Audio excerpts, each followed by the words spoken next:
thinking about kind of the way in which sort of, Black gay men, particularly in terms of the HIV epidemic, but we could also talk about just in terms of like contributions to the left, to feminism, to activism, to a whole range of things kind of get disappeared in particular kinds of ways. Because in a number, when I get to some of the epi data to sort of kind of talk about the disparate impact of the epidemic on Black gay men within the context of the disparate impact on, sort of Black America. One of the kind of interesting things that has happened to me is being an activist who sometimes also kind of gets invited to academic sort of conferences and institutions, like as a non-PhD person, and talking about HIV, it happens so frequently where I have, kind of done my presentation or whatever, sat on a panel, and have had a number, in some cases, very well known Black scholars come up to me kind of on the low, right, and kind of say, thank you for talking about HIV because my cousin, my brother, my uncle, my aunt, this person, whatever, died of AIDS last year in 98 and 82, whatever. And in ways that, to me, sort of speaks to the ways in which, like, there's still so much deep shame and silence around, particularly mortality from HIV. The people who even do political work around prisons or make it as part of their academic projects still find no way to sort of discuss HIV/AIDS in its, the discourse of kind of what happened to Black America in the last 30 years. We talk about deindustrialization, massive imprisonment, the war on drugs, all these things, and AIDS, but it's like never present, right, in that discussion. It's like if you saw, Skip Gates's recent documentary on PBS on kind of the history of Black America post '68. There was, I think, one in the '80s, like segment, like one, I think, kind of somebody with a rally poster that said, AIDS or silence equals death or something, but it was not a part of the narrative structure of the film of like one of the kind of things that was happening to Black people in that period of time. So, just some data. So, African Americans, this is from a site called AIDSview, which is a kind of, they use a lot of the epi data to do mapping of, you can literally get down to zip codes and districts and look at, some of it is just the basic sort of, kind of who has HIV within certain census districts, but also look at things like access to care. You can map sort of like STD clinics or healthcare clinics, or where they are in relationship to where people living with HIV live. They're out of Emory University. But anyway, so they use the term on this slide, African Americans. I say Black because wherever you are in the US, there's kind of, people think it's sort of like more PC to say African American, but if you're in New York City, for instance, right, you're talking about people of African descent from Haiti, from Jamaica, from Dominican Republic, from wherever, right? Like, so from West Africa, etc. So anyway, in this case, so Blacks make up 12% of the US population, but accounted for 40% of persons living with HIV in 2013, most recent data. You can also see the distribution of those cases where folks have, disproportionate rates of HIV who are Black in what states, and there's probably not much surprise in that. So this is by county. Persons living with an HIV diagnosis, or people living with HIV who were diagnosed in 2013, you see, kind of again, generally where people with HIV live in the United States. Now this is rates of Black folks living with diagnosed HIV by county in 2013, right? So again, we see disproportionate HIV, particularly in the South and along the East Coast. And I should just say for people's kind of reference point, in many ways, we think about San Francisco and New York City as kind of two of the epicenters. And really the epicenters, if we look at cities at this point, are Miami-Dade, Baton Rouge, New Orleans, Atlanta, right? And a lot of, that's really where the epidemic has moved. So if we look at kind of race and sex, and using sex in the terms of biological sex, males and females in the way public health counts those things, but 1 in 2 African American gay men are, if kind of things continue as they are likely to be infected with HIV in the course of their lifetime, 1 in 2. 1 in 20 for African American or black men in general, 1 in 48 for black women. Right. So HIV diagnoses in 2014, 19,000 of about 33,000 HIV diagnoses were in people of African descent in the United States. Nearly 2/3 of them live in the South. So these were the HIV diagnoses in 2014, and one of the reasons this is important is because too often in the kind of common political discourse, you hear that, you'll hear people say on the radio and on other things like, black women are the most impacted by HIV, or black women are the fastest growing rates of people living with HIV. And it's not to dismiss like the epidemic among black women, but actually numbers of new infections among black women have been going way down over the last few years, right? That has not been true for black men or sex with men. And I use that category in quotes because it also, the way sort of CDC counts men or sex with men includes transgender women. They have not extrapolated trans women in that data. Some cities or states do, but the Centers for Disease Control does not. So some proportion of this MSM number is going to include transgender women. But if we look at those numbers, so if we think in, 10,000 diagnoses, were among, black MSM, quote unquote, in the United States in 2014. The next largest group of white MSM is 7,500. So if you think about, one, that African Americans are only 12% of the population, you think black, gay, and bisexual men and trans women being a much smaller proportion of that, but we have the highest numbers of HIV infections, says something really profound, correct? And why that 1 and 2 of black and becoming in a lifetime is relevant. So I'll skip that. So just to move right along. One thing that we often forget, that people are still dying of AIDS, right? So 3,742 people, African Americans, died of HIV/AIDS in 2013, accounting for more than half of all deaths attributed to HIV/AIDS. And I can tell you, just in my personal life, I've had friends, mostly black and Puerto Rican gay men, who have died of AIDS, probably about maybe 15 to 20 in the last 5 or 6 years, between the ages of like 26 and 43, right? And with medications, we understand antiretrovirals at this point, and people are on antiretrovirals, their life expectancy is the same as people who are not HIV positive. So the medications we have are very good. So if you have access to them, right? So there's a gap there we need to be thinking about in terms of like why so many young people are still dying of AIDS in the United States. So another kind of slide set. So we think about black MSM and HIV. It's one of the reasons I like the slides. We often think about kind of South Africa as having particularly high rates of HIV diagnoses in the country. And if you see that, the general sort of HIV incidence among black women in South Africa, in KwaZulu-Natal, in that particular prefecture part of the country, the general HIV incidence is about 4.7. Among youth, it's almost 7%. If you look at black, gay, and bisexual men in 6 cities in the United States, it's comparable to women in KwaZulu and in the United States, right? So that's just to sort of put a fine point on it. One other thing to talk about in the data, and then I'll get into some more sort of broader thinking about this, is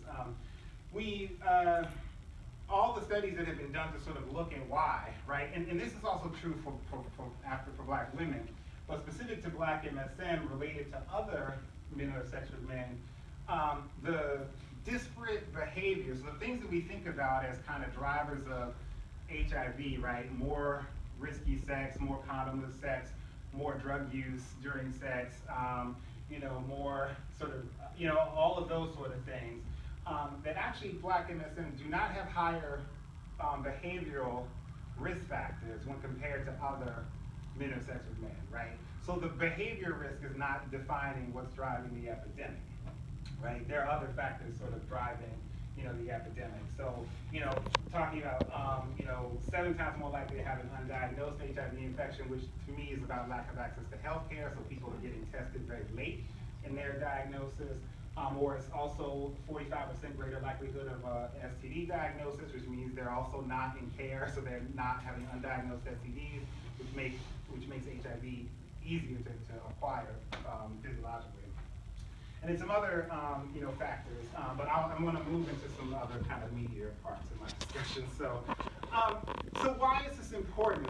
And why is it important, I think, to think specifically about why there's such kind of silences around, AIDS epidemic in terms of specifically talking about Black gay men and as a particular crisis in the Black community through which there has to be sort of focus, kind of organizing interest, people actually caring about Black gay lives, right, as worth actually saving. So I had a couple of years ago, I was at an event in Philadelphia, and it was kind of a gathering that was really focused on, sort of violence in Black communities and around kind of issues of Black masculinity, et cetera, et cetera. So kind of at the last minute, I was not on the official roster of speakers, but I was asked kind of at the last minute, oh, can you get on this like last day panel and talk about HIV, right? So, in those situations, you want to say, fuck you, but then you're like, okay, but if I don't, then nobody does, right? So I was like, okay, fine. So, I sort of did my spiel, and afterwards in the discussion, this guy who was there, from where I live now, he's from Baltimore, he was like, I hear what you're saying, blah, blah, blah, but, we know it's man-made, or we know, whatever, that it's genocide, part of like white people's desire to kill us and blah, blah, blah, right? And then that was kind of it, right? And so I said to him, I said, well, we also know, we just spent the last 3 days talking about mass incarceration, and we talked about and its impact on Black men, and we talked about it from every angle. We talked about the 13th Amendment, we talked about convict leasing, we talked about the drug war, we talked about, all these different, sort of elements, historical, et cetera, et cetera. And we want to do that when we talk about, sort of the prison industrial complex. But if I say HIV, we just want to say conspiracy and shut down the conversation. What is that about? Right? What is that about?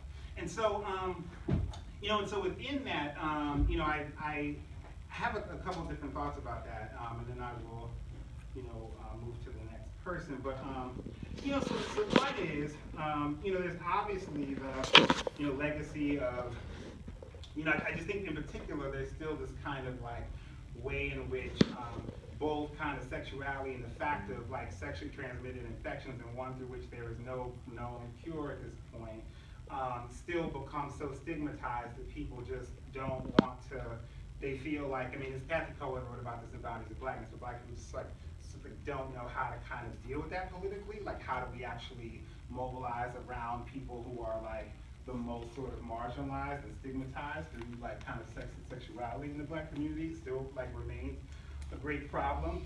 We still have, kind of this, legacy of, we talk about Tuskegee and the syphilis study and I would say that specifically in terms of the way that African Americans sort of frame, like, kind of a relationship to health and medical, institutions or whatever, as kind of one of the framing things. And then there's just like, I think homophobia.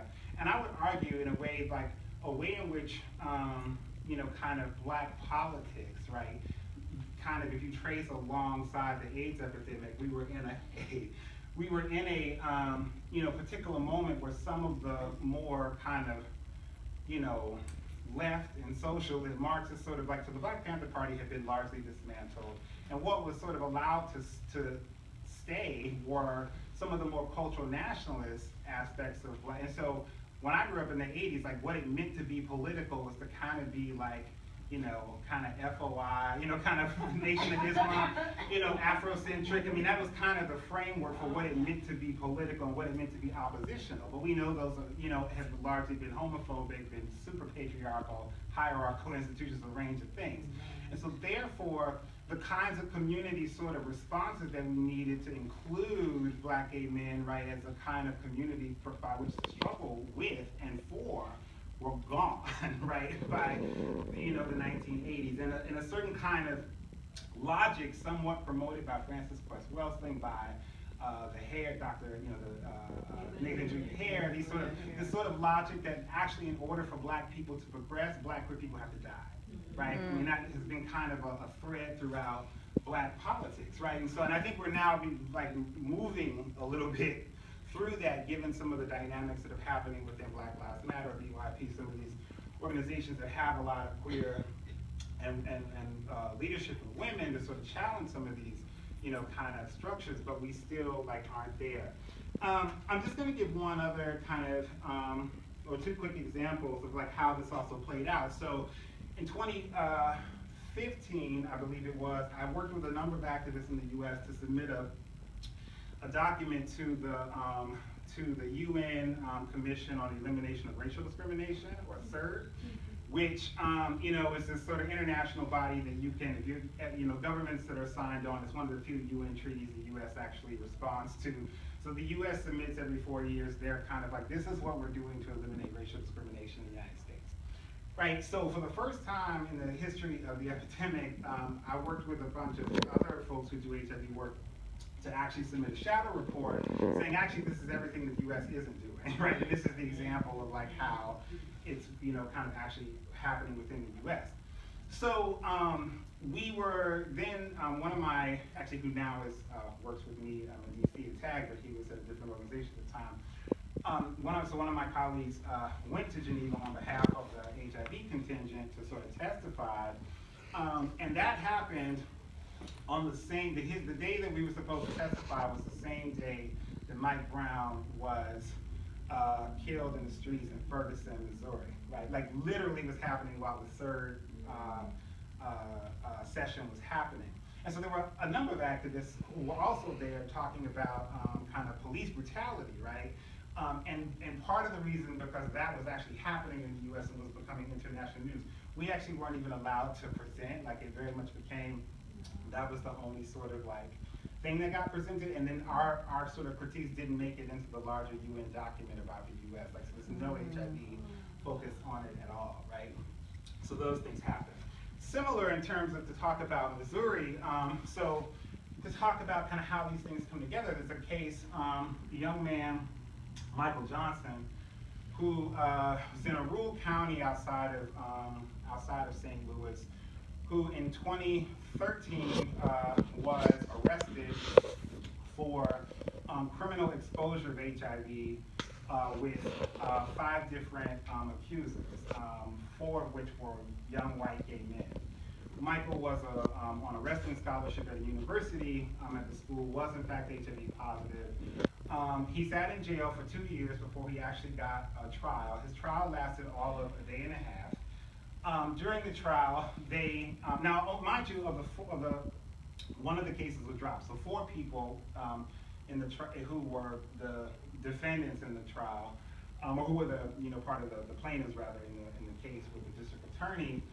Only one of them contracted HIV. The person who did contract HIV actually found either Michael told him or he knew he was HIV positive, but at the point that he found out Michael was sleeping with other people is when he called the police, right? Young white boy. So, and the other 3 people who were still a part of the plaintiffs did not even contract HIV at all. Michael was sentenced to 30 years in prison for criminal exposure to HIV in the United States. His sentence was actually just by the Missouri State, the appellate court, was kind of thrown out on a technicality, but the prosecutors are now amping up to retry him in the state.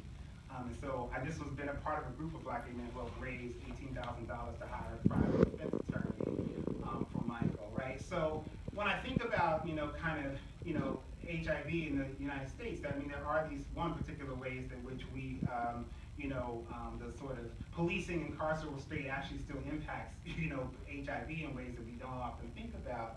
But when I think about what I hear from physicians in cities like Atlanta or in Jackson, Mississippi, or Little Rock, Arkansas, literally I know doctors who say, Kenyon, I have people coming in here at 25, 26 years old with Kaposi sarcoma, lesions all over their body with thrush, who are in late stage AIDS diagnosis with a handful of T cells, or a handful of CD4 count, in the last few years, right? And so sometimes I just think about, as a community for Black folks, like, if we were seeing those images of mostly young Black gay men and Black trans women on television or in the news or videos online in the same way that we see what happens to us at the end of a police revolver, what would our response be? What do we respond, right? And so I think I'll say more in a discussion about like how I think we need to rethink some of our kind of frameworks for state violence through vis-a-vis the lens of like police interactions or the prison industrial complex is the sole site of like struggle for Black people in the United States. Thank you.